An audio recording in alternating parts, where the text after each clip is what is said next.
Raised in the noise of farms, a child of only 16 years left his parents' farm to follow his passion for mechanics. In a time when distance seemed impassable and freedom was limited by outdated means of transport, the small farmer wanted to change the world, reaching in a few years that more than half of the world's car bears his name, Henry Ford. The farmer boy. Henry Ford was born in 1863 in Springwells Township, Wayne County, Michigan, and was the first of 6 children of William and Mary Ford. Henry was not attracted to school or farm life, but showed a special interest in mechanics. Until the age of 12, he spent most of his free time in a small machine shop that he had equipped himself. There, at the age of 15, he built his first steam engine. At the age of 16, he left the farm and went to the city of Detroit in search of employment, where he became an apprentice machinist in the stores of James F. Flower & Brothers and in the Detroit Dry Dock Company's plant. After working there for a few years, he returned to the farm and worked part-time for the Westinghouse Engine Company, where he learned more and more about internal combustion engines. Henry married in 1888 and received an 80-acre farm from his father, who hoped to see him as a farmer. But Henry made a living by cutting wood with the steam engine, both on his own land and that of his neighbors. The first internal combustion engine. Soon after, Henry moved back to Detroit to accept a $40 a month position as a night operations engineer at the Edison Illuminating Company. Within a year, he became a chief engineer and was in charge of maintaining steam engines for $75 a month. There he met Thomas Edison, who became a lifelong friend, encouraging him to follow his dreams of building a car with a gasoline engine. With enough time and enough funds for personal experiments, Henry created in 1893 the first gasoline-powered internal combustion engine built right on the kitchen table of his home in Detroit. This engine had a horizontal cylinder and a power of 4 horses. Henry Ford's first car. In 1896, in his woodshed, Henry Ford built his first car, a simple vehicle with an iron frame, a gasoline engine, and 4 bicycle wheels called the quadricycle. It was operated by means of a lever and had 2-speed transmission, but had no reverse. Henry Ford tested the quadricycle on the streets of Detroit, and it could reach a top speed of 20 miles. The quadricycle was an important experiment for Henry Ford that stimulated his interest in automobile industry. He sold the first quadricycle for $200 to a Detroit dentist and built 2 more quadricycles. Difficult beginnings. Later, Henry resigned from the Edison Illuminating Company. With the money he obtained, he continued to experiment with new models of cars and engines. In 1898, he obtained his first patent on a carburetor he invented. This brought him recognition and the interest of investors, including William H. Murphy, an industrialist and mayor of Detroit. Murphy supported Ford and formed a group of partners who contributed $150,000 to establish the Detroit Automobile Company in 1899. The company's goal was to produce cars on a large scale using Ford's engines and designs.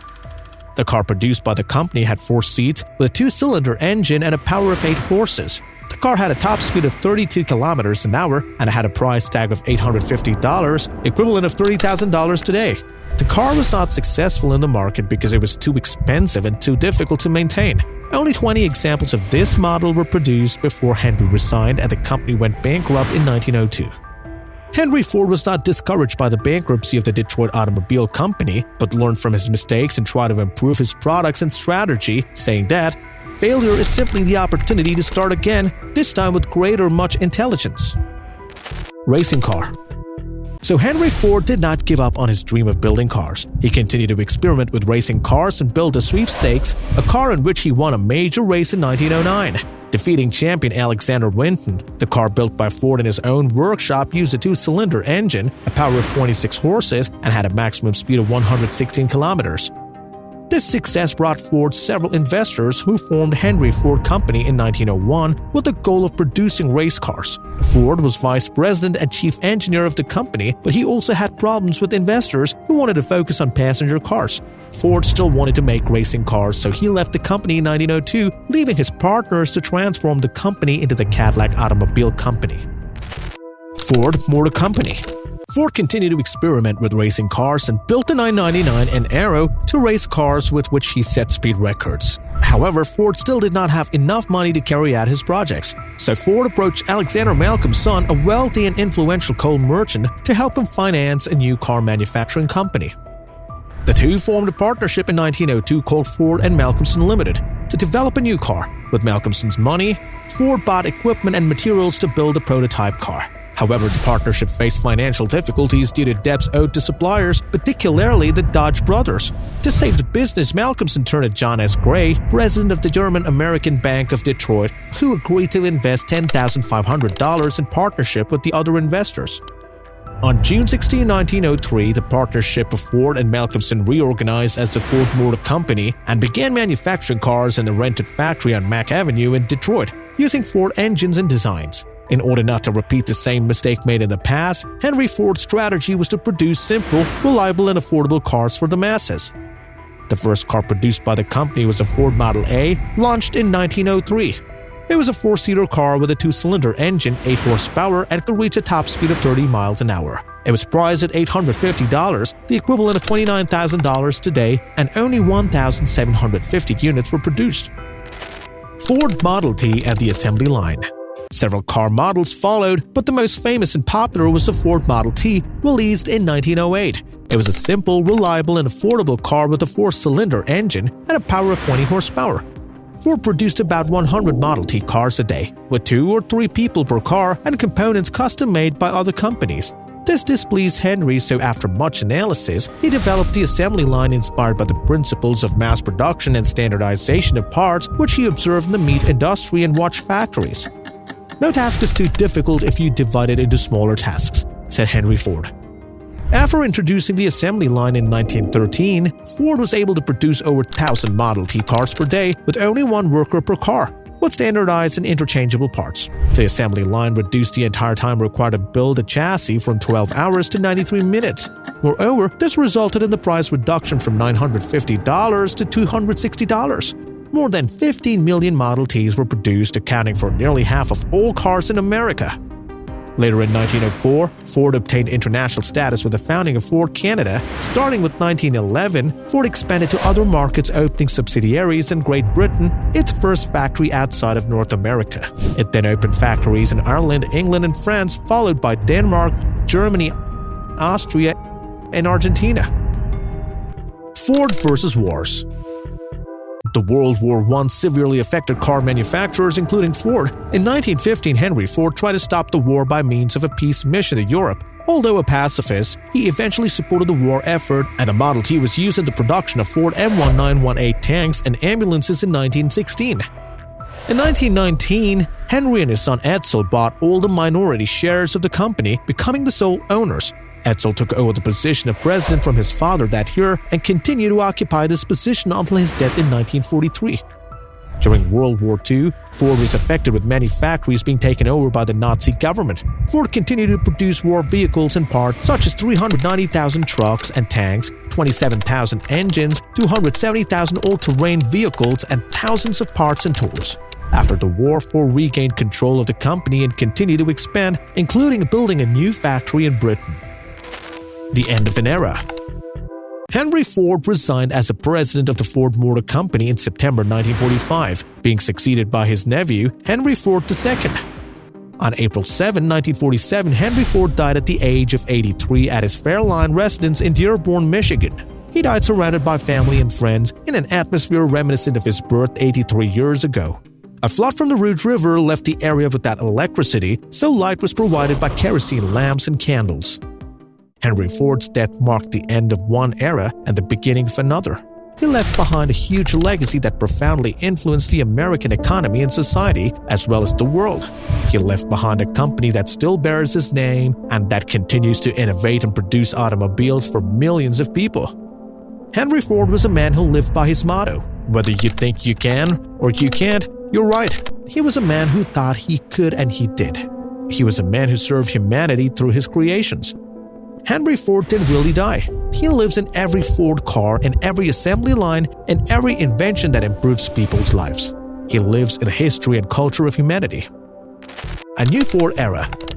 With Henry Ford II at the helm, with the reorganized management and modernized production, Ford faced the post-war challenges and competition from other manufacturers such as Volkswagen or Toyota. Successful emblematic models were launched even today.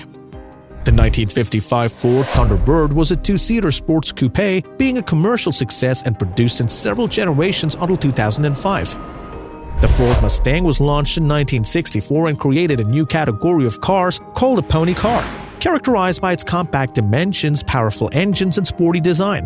The Ford GT40 was launched in 1964 as a racing project intended to compete with the Ferrari at the famous 24 Hours Le Mans race. The GT40 managed to win the race 4 times in a row between 1966 and 1969, setting an impressive record.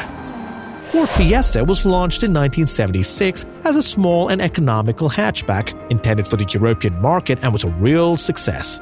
Let's not forget the Ford Escort, one of the best-selling cars in the world. With over 20 million units delivered, its successor was a Ford Focus launched in 1998, being named the Car of the Year in Europe in 1999 and in North America in 2000.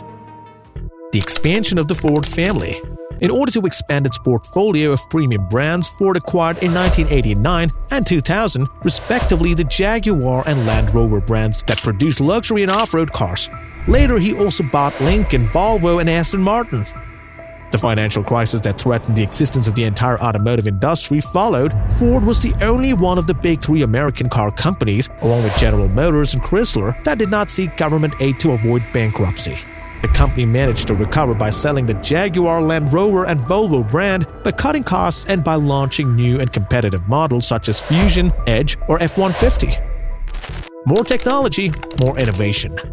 In recent years, Ford has innovated with technologies and products that have revolutionized the automotive industry, from the sync connectivity system that enables voice control of the car to the EcoBoost engines that combine performance with efficiency. Ford has also pioneered electric and hybrid cars, launching models such as the Ford Fusion Hybrid, Ford Focus Electric, and Ford C-Max Energy, which offers impressive range and low environmental impact. No wonder Fast Company magazine ranked Ford as one of the world's most innovative companies in 2015. Ford also launched models such as the Mustang Mach-E, an electric SUV inspired by the legendary Mustang, or F-150 Lightning, an electric pickup with an outstanding performance. By the way, I invite you to follow the evolution of the Ford F-Series on our channel. You can find the link in the description. Currently at the helm of Ford Motor Company since 1999 is Henry Ford's great-great-great-grandson, William Clay Ford Jr. He is executive chairman along with Jim Farley, who is the chairman and chief executive officer since 2020. Annually, Ford produces approximately 4.2 million vehicles with the help of over 180,000 employees.